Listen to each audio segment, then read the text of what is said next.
Bienvenue sur Hippocampe. Moi c'est Marie, votre hôte pour aujourd'hui et pour les prochains épisodes. Cette saison sera entièrement dédiée à la question du psychotraumatisme.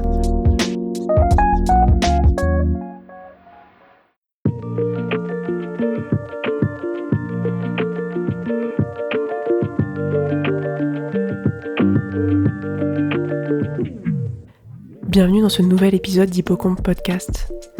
J'accueille aujourd'hui Wilfried Saint-Fort. Wilfried est psychologue. Il réalise actuellement un doctorat en psychologie à l'université de Bordeaux.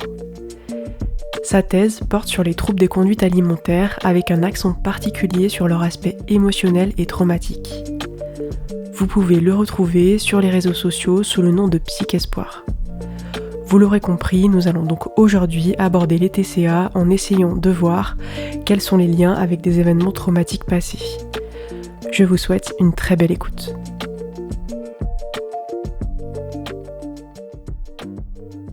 Bonjour Wilfried. Bonjour Marie. Merci d'être mon invité aujourd'hui. Merci de m'avoir invité pour le podcast. Avec grand plaisir. J'ai dit en introduction donc, que tu étais doctorant et donc c'est la première fois que j'invite à ce micro un doctorant sur Hippocampe. Est-ce que tu pourrais du coup nous dire en quelques mots en quoi ça consiste de réaliser un doctorat ? Oui, alors un doctorat, ça consiste à consacrer 3 années à de la recherche scientifique. Et durant ces 3 années, en fait, on se documente, on approfondit un sujet défini avec un directeur de thèse et on met en place la plupart du temps des études scientifiques. Et en fait, ce qui nous permet au bout des 3 ans d'obtenir le grade de docteur. Et donc, ce que tu vas nous présenter aujourd'hui, est-ce que c'est principalement issu des recherches que tu as pu faire ? Alors oui, ce que je vais présenter aujourd'hui, ça concerne majoritairement les recherches que j'ai pu faire dans le cadre de mon doctorat, mais aussi dans le cadre de ma formation de psychologue. En fait, j'ai réalisé des stages durant ma formation auprès d'une population de personnes qui présentaient des troubles alimentaires.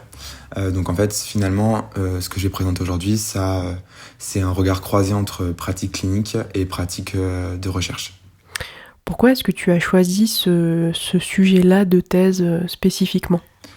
Alors j'ai choisi ce sujet de thèse puisque j'ai réalisé dans le cadre de mon parcours et ma formation de psychologue de nombreux travaux en fait finalement auprès de cette population, donc de personnes qui ont des troubles alimentaires.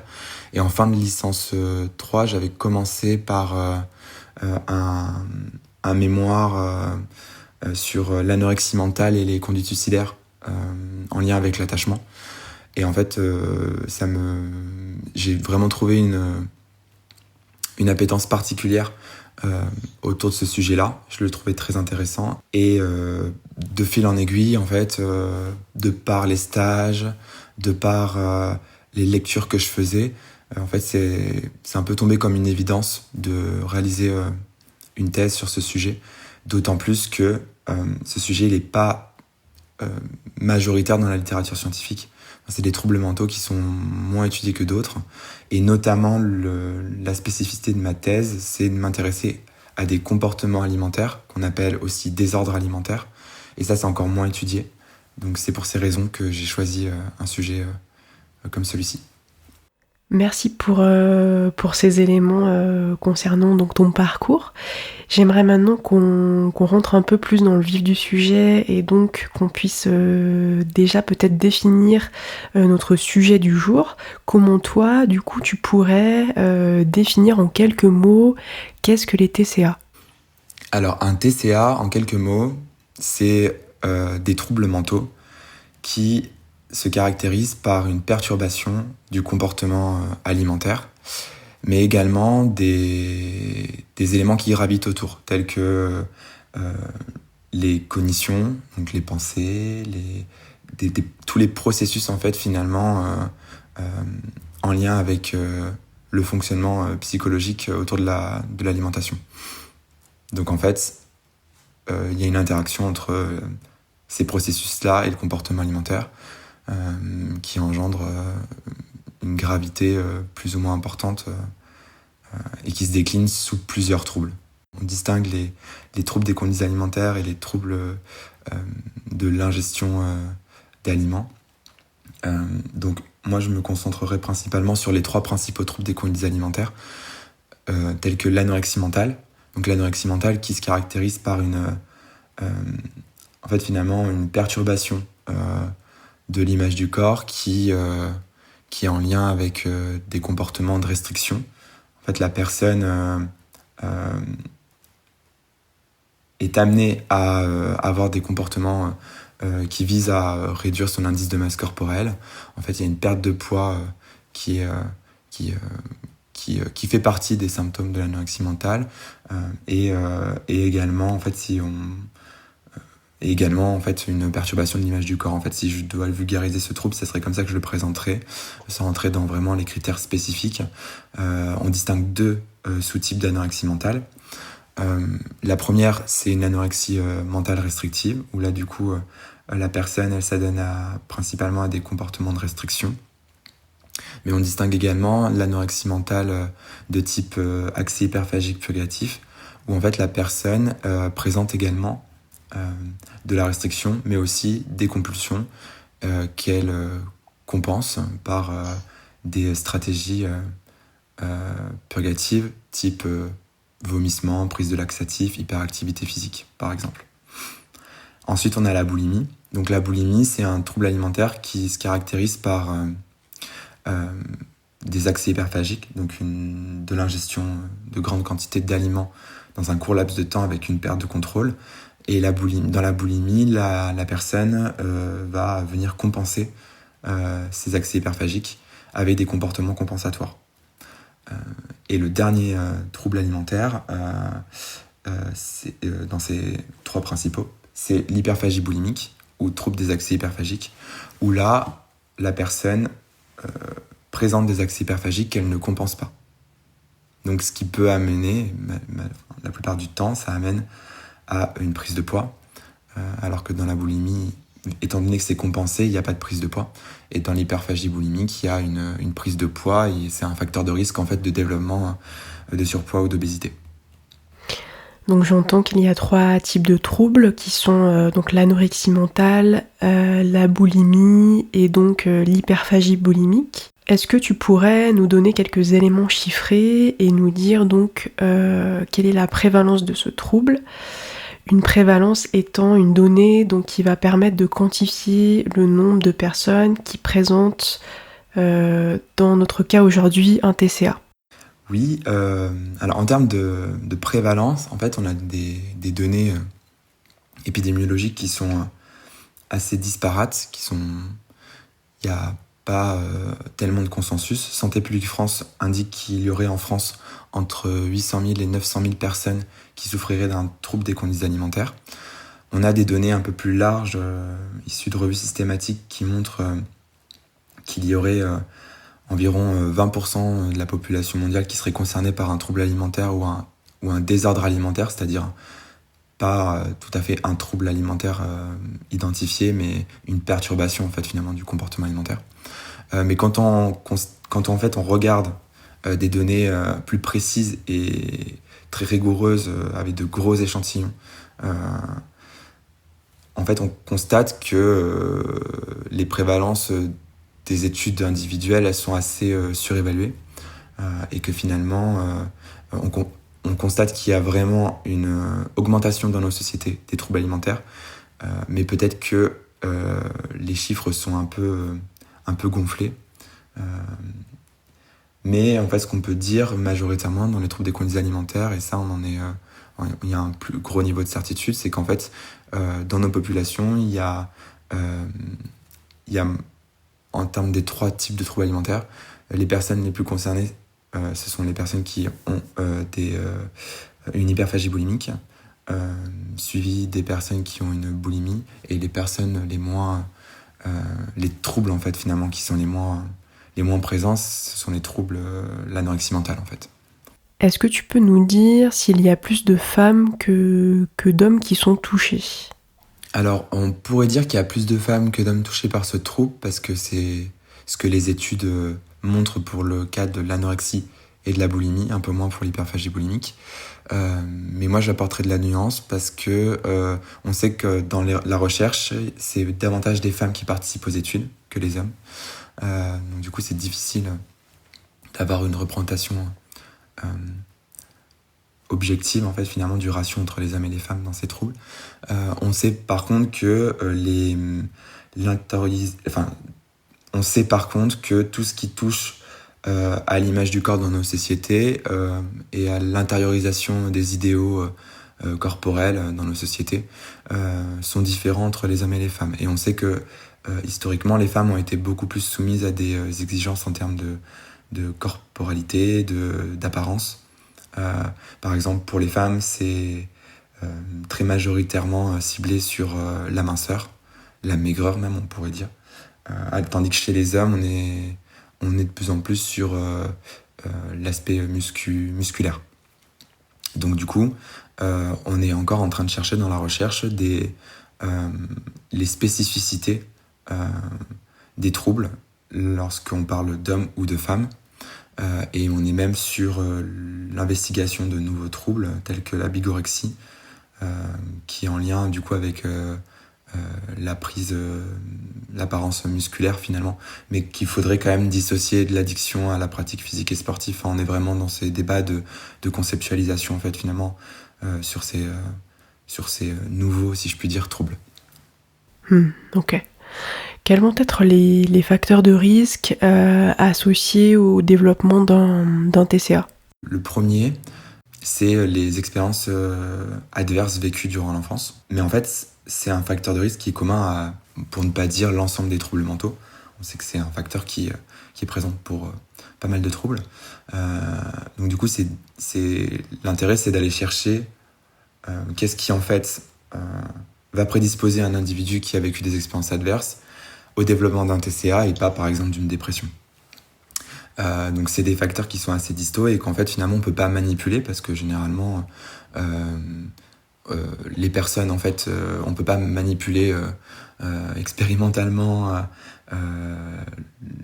l'adversité dans le parcours de vie des personnes, donc c'est difficile de parler de causalité par exemple.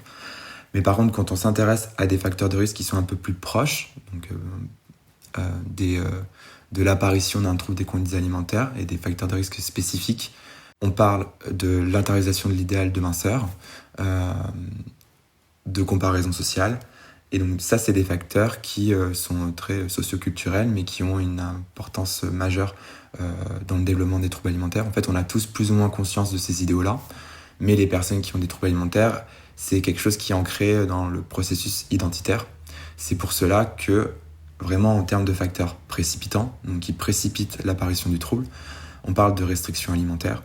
Très majoritairement, avant l'apparition d'un TCA, il y a des parcours de régime restrictifs qui sont faits par les personnes qui ont des troubles alimentaires. Et donc du coup, le régime vient fragiliser l'équilibre en fait finalement psychologique et physiologique de la personne. Et donc ça serait un facteur qui expliquerait ce point de basculement. Merci pour ces infos.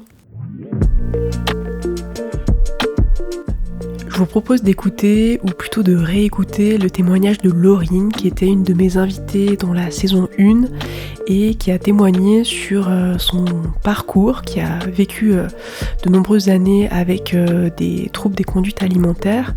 Et ses propos, je trouve, étaient bien ceux de Wilfried.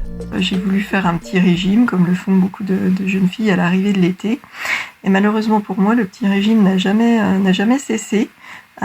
J'ai éliminé beaucoup de choses de mon alimentation. Je me suis mise à devenir hyperactive au niveau physique, à faire beaucoup de sport.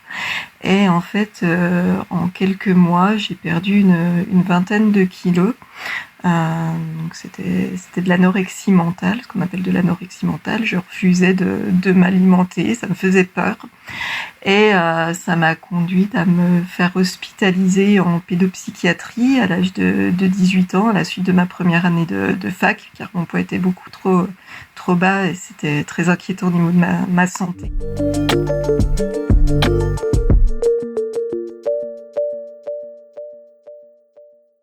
Je suis toujours avec Wilfried, psychologue et doctorant, et nous venons d'écouter Laurine, donc qui nous a parlé d'un déclencheur, d'un TCA, donc la restriction alimentaire, le régime. Pour revenir à ce que nous disions juste avant, Wilfried, si je résume un petit peu tes propos, donc il n'y a pas de lien de causalité directe entre les traumas et le TCA, c'est-à-dire que le trauma n'est pas nécessairement le déclencheur d'un TCA, mais il fait partie des facteurs de risque. Est-ce que c'est bien cela ? Ouais, c'est ça. En fait, ça serait difficile de montrer la causalité entre une expérience qui a été vécue, en plus pendant l'enfance, et généralement, en plus, c'est du rétrospectif. C'est chez les adultes qu'on va demander ces questions-là. Donc, on peut pas manipuler finalement ce facteur-là pour montrer une causalité. Mais oui, c'est bien résumé. Et du coup, après, ça va dépendre. C'est toujours une manière globale de voir la chose. On traite du sujet global, mais entre guillemets, chez les personnes, c'est possible que dans la vie d'une personne en particulier, sans faire de généralité, une personne subit un viol et en fait va développer directement par la suite un trouble alimentaire, mais il y aura aussi d'autres facteurs de risque qui ont été là aussi également. Enfin, c'est toujours un ensemble de choses et c'est toute la complexité de l'être humain. C'est difficile de savoir quelle est la racine en fait finalement la plus saillante de manière générale, alors qu'on peut un peu plus le faire sur le plan singulier quand on prend en charge une personne qui souffre d'un problème, quoi. Tu parlais d'expériences adverses. Est-ce que tu as pu remarquer que certains types de ces expériences, certains types de traumatismes sont souvent les plus associés au développement d'un TCA ? Alors, oui et non, parce qu'en fait, il n'y a pas de consensus à l'heure actuelle, je dirais, sur cette question-là. En fait, majoritairement, c'est un facteur de risque.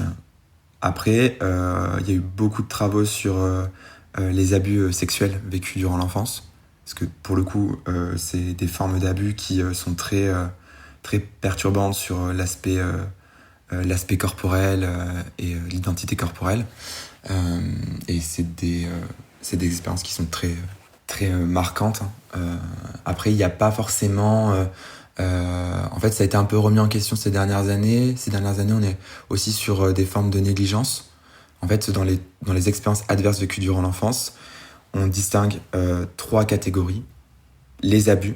Donc là, c'est vraiment qu'il y a une action en fait du système envers l'individu. Donc généralement, le système, quand je parle de système, je parle de personnes, des parents même des fois. Après, il y a aussi les négligences. Donc les négligences, c'est une catégorie où vraiment, en fait, c'est que les besoins de l'enfant ne sont pas respectés, mais il n'y a pas forcément une atteinte volontaire et active des parents. C'est par exemple que nos parents n'ont pas écouté nos émotions quand on était jeunes, n'ont pas cherché finalement à comprendre les aspects émotionnels, à nous aider à les réguler, par exemple. Et après, on distingue aussi les dysfonctionnements familiaux de manière large. Mais du coup, la recherche ces dernières années, elle se concentre également maintenant sur les négligences émotionnelles et physiques. Et on constate que vraiment, il y a un accent qui est mis en termes de résultats sur les négligences émotionnelles. Les négligences émotionnelles, c'est vraiment un type d'adversité qu'il est important d'aller investiguer, que ce soit sur le plan de la recherche ou sur le plan clinique. Mais du coup, il n'y a pas, pour conclure, vraiment précisément de consensus sur tel type d'expérience va plus prédisposer un individu à développer un TCA plutôt qu'une autre. On va maintenant aborder la question des émotions. Donc j'ai déjà abordé ce sujet-là, donc trauma et émotions, dans de précédents épisodes, notamment celui avec Cyril. Mais par rapport spécifiquement au sujet des TCA, quel lien donc on peut faire entre TCA et émotions ? Alors, le lien qu'on pourrait faire entre TCA et émotion, on peut l'aborder sur le plan des comportements alimentaires qui sont réalisés par les personnes qui sont concernées par un TCA.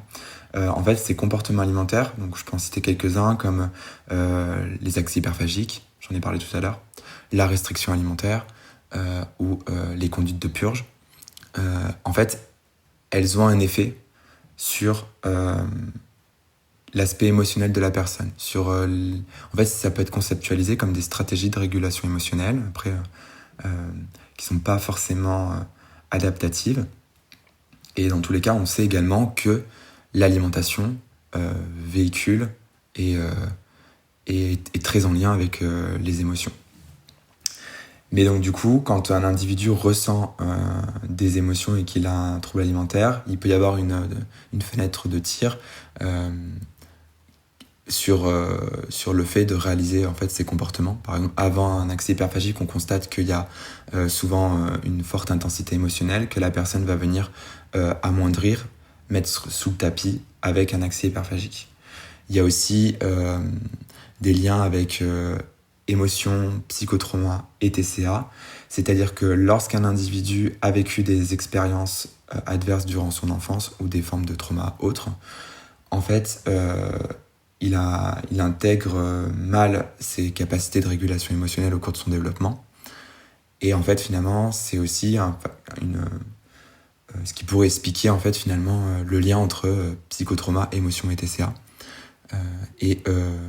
Pour finir, il y a également des recherches qui sont intéressantes sur l'aspect dissociation. Donc la dissociation qui peut se traduire par une rupture entre l'individu et son environnement ou l'individu et lui-même, si je vulgarise. Et en gros, dans les troubles alimentaires, il y a vraiment des aspects de dissociation qui se manifestent, et ces comportements également peuvent avoir une visée dissociative. Par exemple, dans l'anorexie mentale, la boulimie, quand il y a de la restriction.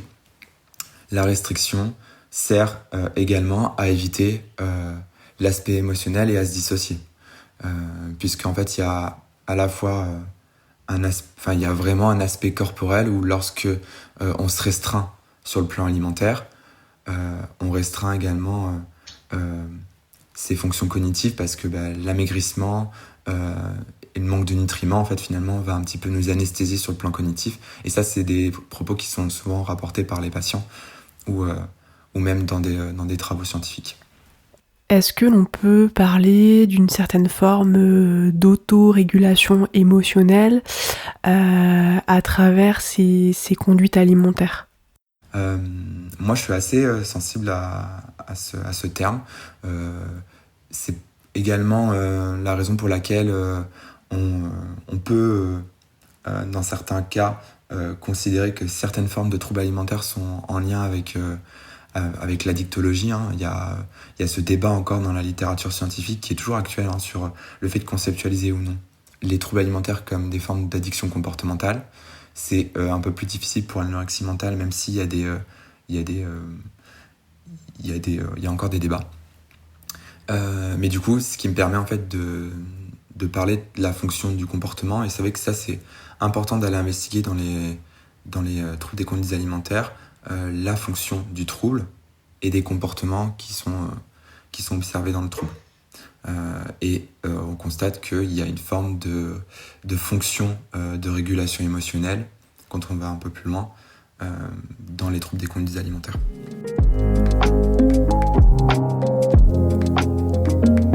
Je vous propose une pause dans cet épisode. Si vous souhaitez soutenir mon travail, n'oubliez pas que vous pouvez vous abonner sur votre plateforme d'écoute à mon podcast ou également me retrouver sur les réseaux sociaux hippocampe-podcast sur Instagram notamment. Vous pouvez également retrouver Wilfried sous le nom de Psychespoir.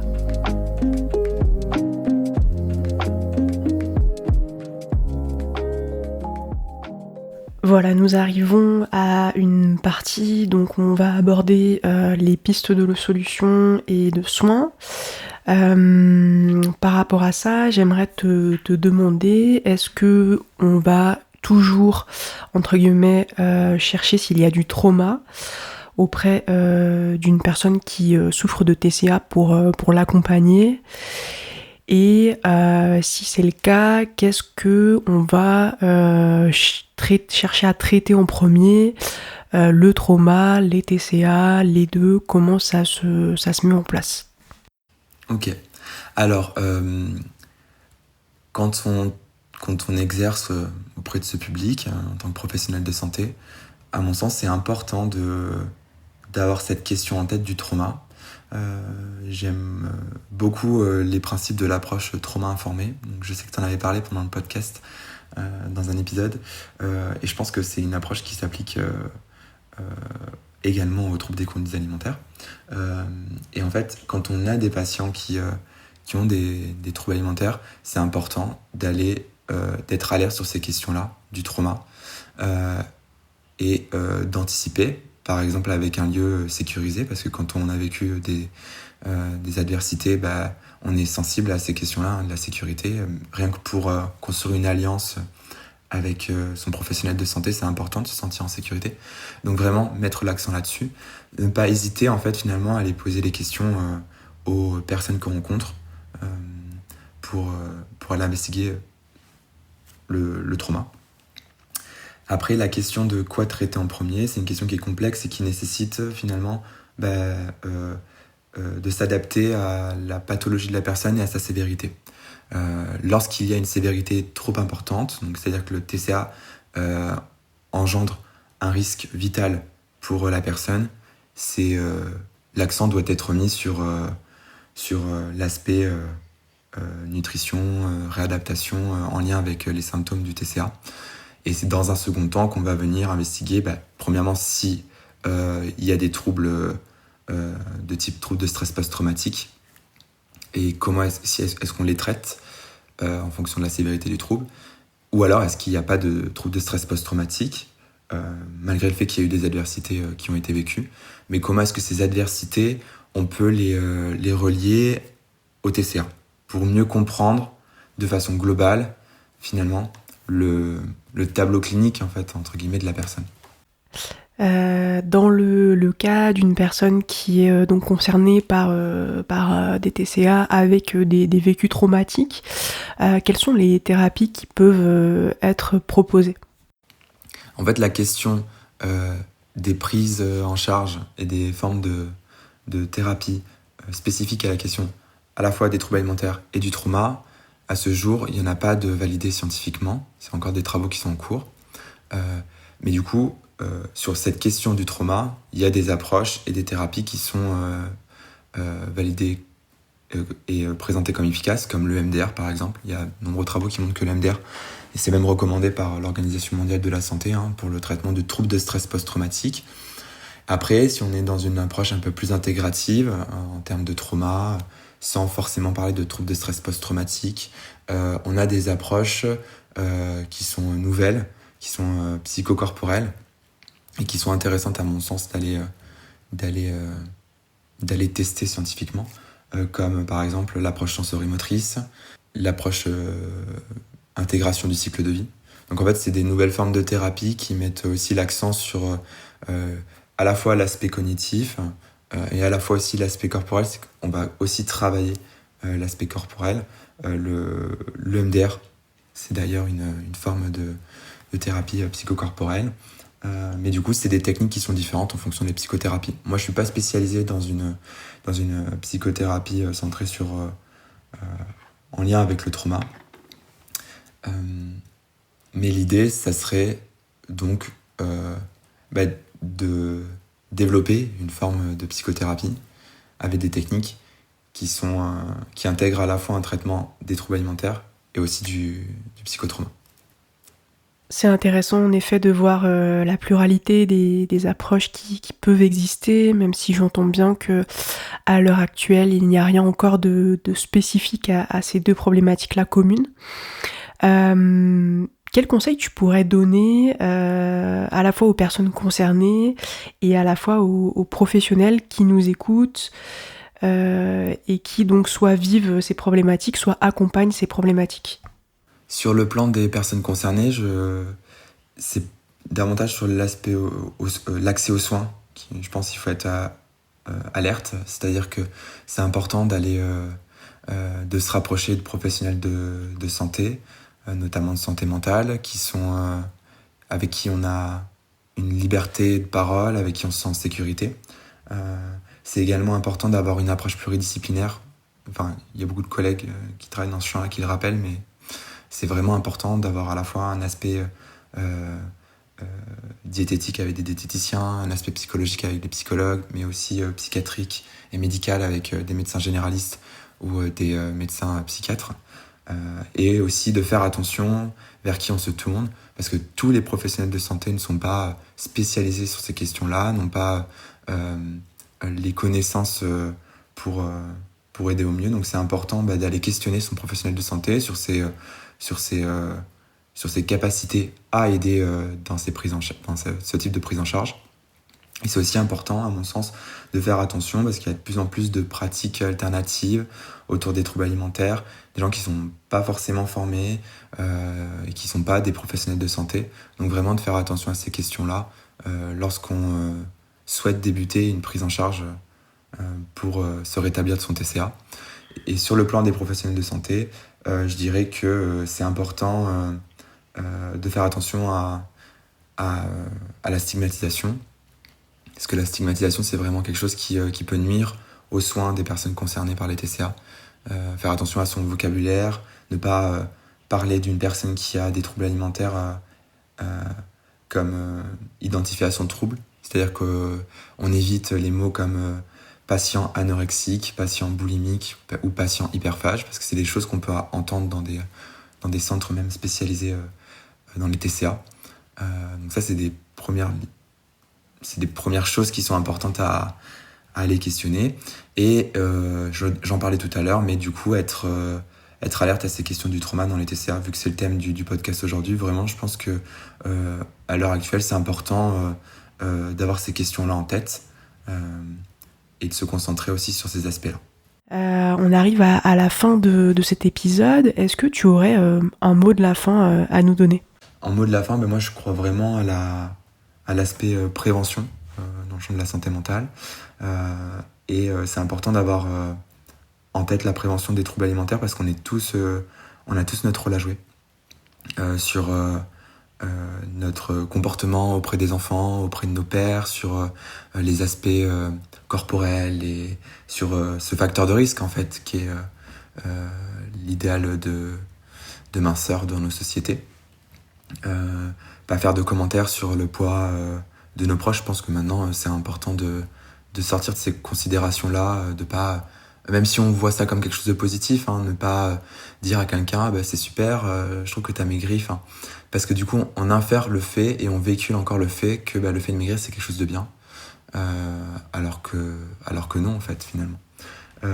Mais je pense aussi que c'est important de déculpabiliser les parents parce qu'il y a de plus en plus de parents qui se questionnent sur l'alimentation. On n'est pas tous égaux en termes de... il y a des gens qui sont soumis à des inégalités sociales en termes d'accès à l'alimentation et c'est important d'aller aider ces personnes-là. C'est aussi important d'aider les parents qui se questionnent sur leur comportement alimentaire parce qu'il y a des parents qui n'ont pas envie de véhiculer des aspects néfastes à leurs enfants, qu'on parle de TCA ou non. Donc c'est important de pas pour le coup stigmatiser les parents là-dessus, mais de les aider en leur faisant prendre conscience que c'est important de pas considérer auprès de son enfant l'alimentation comme une source de gratification ou comme une source de punition. C'est important de faire attention à son vocabulaire aussi en tant que parent. Faire attention à pas dire par exemple devant un enfant j'ai pris du poids ou des choses comme ça qu'on entend encore aussi dans notre cercle familial, par exemple, c'est encore des choses qu'on peut entendre. Mais du coup, c'est important de l'atteler sur ces questions-là. Et sur le plan aussi du soin, de vraiment considérer que c'est possible de se rétablir d'un trouble alimentaire. Que des fois, c'est un combat qui peut être long, mais qui est possible. Avec le rétablissement... J'aime l'approche centrée rétablissement plus que parler de guérison. Je pense que la guérison aussi est possible. Mais du coup, quand on parle de rétablissement, on peut vraiment dire que tout le monde peut se rétablir d'un trouble alimentaire. Même si on garde des symptômes, on peut quand même vivre une vie avec une bonne qualité de vie, et vivre pleinement sa vie, Mais du coup, faut pas hésiter à saisir les mains tendues autour de nous, à en parler aux proches pour en fait finalement avoir un accès aux soins confortable et travailler sur ces questions-là. Merci beaucoup d'avoir répondu à toutes mes questions. Merci à toi Marie pour l'invitation. C'était un plaisir de parler avec toi de ce sujet-là.